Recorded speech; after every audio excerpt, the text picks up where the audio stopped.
His secretary looked at me like I was dirt on her expensive shoes. "I'm sorry, but Mr. Kang doesn't take walk-in appointments," she said in perfect English, her tone making it clear I didn't belong here. "If you'd like to schedule, tell him Amara is here." My voice shook. "Tell him it's about the Roosevelt Grand. 4 months ago. He'll know." Her expression shifted. Confusion, then something that looked almost like recognition. "Wait here." She disappeared through the double doors behind her desk. I stood in that pristine lobby, my cheap coat soaked from the rain, my pregnant belly hidden under layers, feeling like an intruder in a world that would never accept me. 5 minutes passed. 10, 15. Then the doors opened. But it wasn't the secretary. It was him.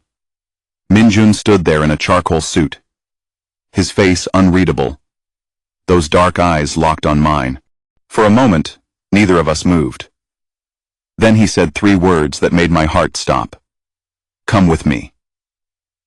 If you're already hooked, smash that subscribe button because what happens next will break you.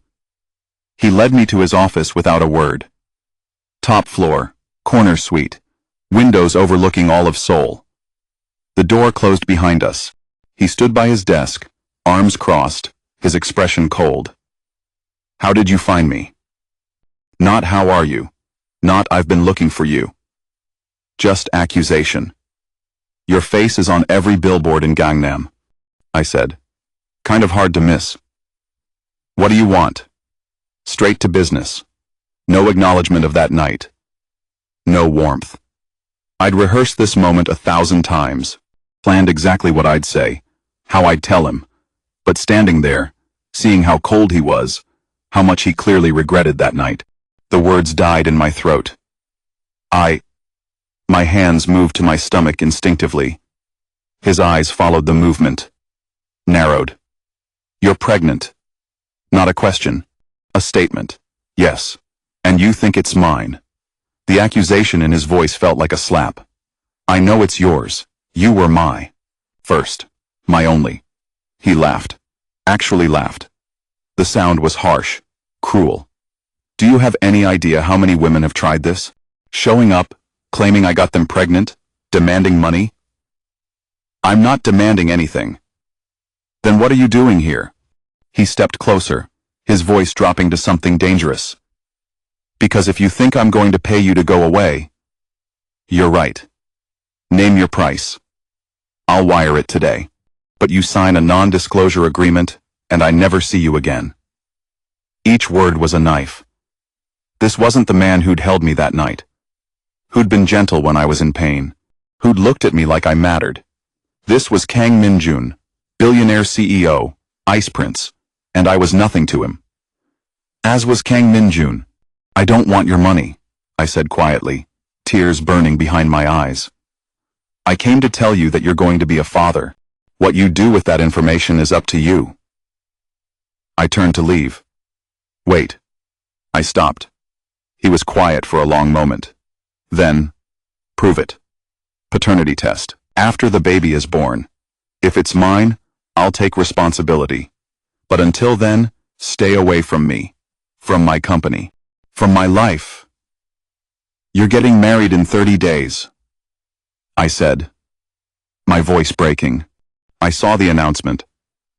"That's none of your concern." "It's absolutely my concern. You're about to marry someone while I'm pregnant with your baby. A baby that might not even be mine." "It is yours," I screamed it. Months of fear and pain and loneliness exploding.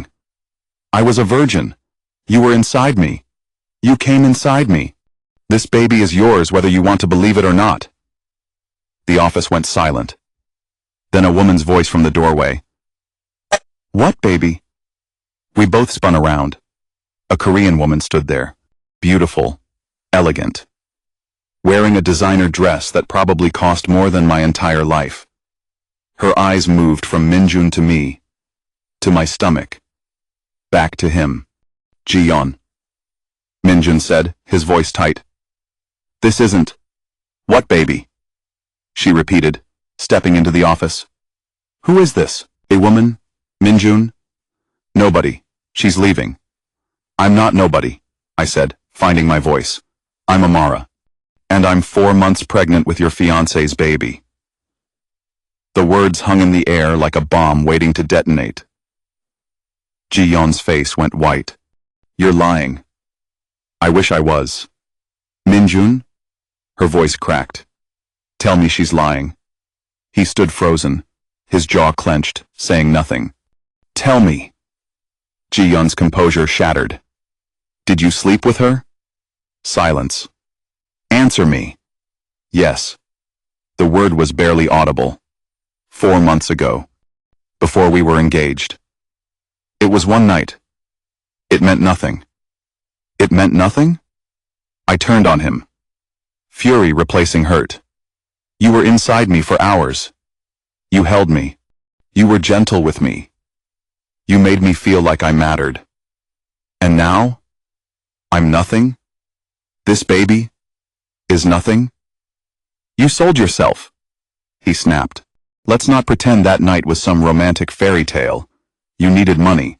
I paid you. That's all it was. The slap echoed through the office. Ji-yeon had struck him, her handprint red on his face. How dare you? She breathed. How dare you bring this to our door 30 days before our wedding? I didn't bring it anywhere, he said coldly. She did. Because you have a right to know, I shouted. Both of you. You're about to marry a man who got someone pregnant. And you, I turned to him. You're about to be a father whether you want to acknowledge it or not. Get out, Ji-yeon said, her voice shaking. Get out before I call security. Gladly. I headed for the door. Amara. Minjun's voice stopped me. I turned back. He was staring at me, something unreadable in his eyes. If that baby is mine, I'll take responsibility, financial support, the best doctors, everything you need. But I'm marrying Ji-yeon. That doesn't change. I don't want your money, I said again. I wanted you to know. That's all. Behind me I heard Ji-yeon start to cry, and I felt nothing but empty. I made it to the elevator before I broke down, sobbing, shaking, sliding down the wall until I was sitting on the floor. He didn't want me. Didn't want the baby. Saw that night as a transaction. He regretted. And I was 4 months pregnant, alone in a foreign country, with no idea how I was going to survive this. The elevator doors opened on the ground floor. I pulled myself together, wiped my face, walked through the lobby with my head high. I made it outside before I heard him. Amara, wait. Minjun was running after me. In the rain, without a coat. Looking nothing like the cold CEO from upstairs. What? I stopped, exhausted. Come to offer me more money? Tell me again how that night meant nothing? I lied. He stopped in front of me, rain soaking his hair, his suit. Upstairs. I lied. About what? About it meaning nothing. His voice cracked. I've thought about you every day for 4 months. I've had my security team searching for you. I didn't even know your last name. Just Amara. Just you. My heart stuttered. What? That night changed everything. You made me feel something I haven't felt in years, maybe ever. He stepped closer. And then you were gone. No note, no number, nothing. And I couldn't find you. You're engaged. Because my father arranged it. Because Ji-yeon's family and mine have business deals worth billions. Because I'm expected to marry someone appropriate, someone from our world, someone who isn't me. Yes. He looked broken. Someone who isn't you. The rain poured down between us. I don't know what you want me to say, I whispered. Tell me if it's mine. Tell me the truth. It's yours. I placed my hand on my stomach. I swear on everything I have. This baby is yours. He stared at me for a long moment. Then he did something I never expected. He dropped to his knees in the rain and placed his hand over mine. Over our baby. I'm sorry. He breathed. For what I said upstairs. For how I treated you. I was scared, panicked. And I said things I didn't mean. But you're still marrying her. I have to. He looked up at me, rain and maybe tears on his face. If I don't, both our families lose everything. Billions in contracts. Thousands of jobs. My father will disown me. I'll lose the company. So, you'll marry her. And, what? Keep me as a secret? Send me money while pretending this baby doesn't exist? I don't know. He stood up, desperate. I don't know what to do. All I know is that I can't lose you again.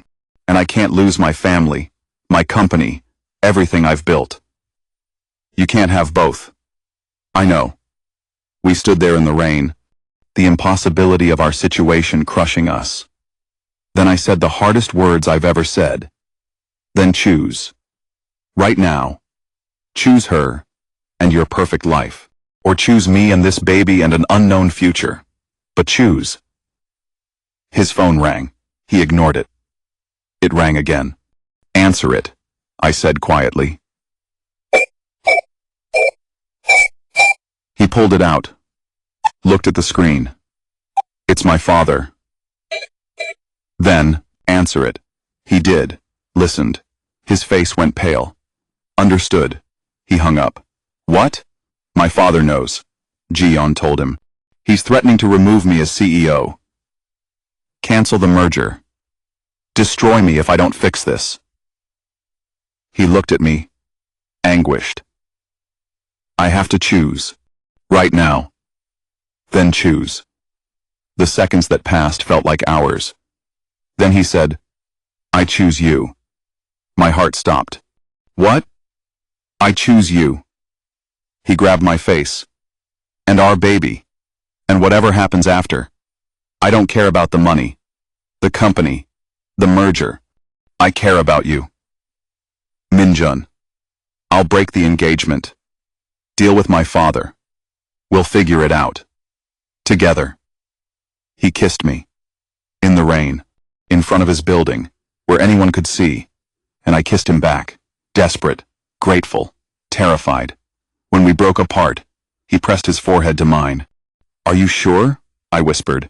You're giving up everything. No, he said. I'm finally choosing what matters. 2 months later. The wedding that was supposed to happen didn't. Minjun broke off the engagement. His father disowned him. He lost his position as CEO. But he didn't lose everything. He started his own company. Smaller. Riskier. But his. And I was there. 5 months pregnant. By his side. We got married in a small ceremony. No family, no press. Just us and 2 witnesses. I love you, he said as he slipped the ring on my finger. I love you too, I whispered. Our son was born 3 months later. We named him Junho. Strong and good. Minjun held him for the first time with tears streaming down his face. He's perfect. He breathed.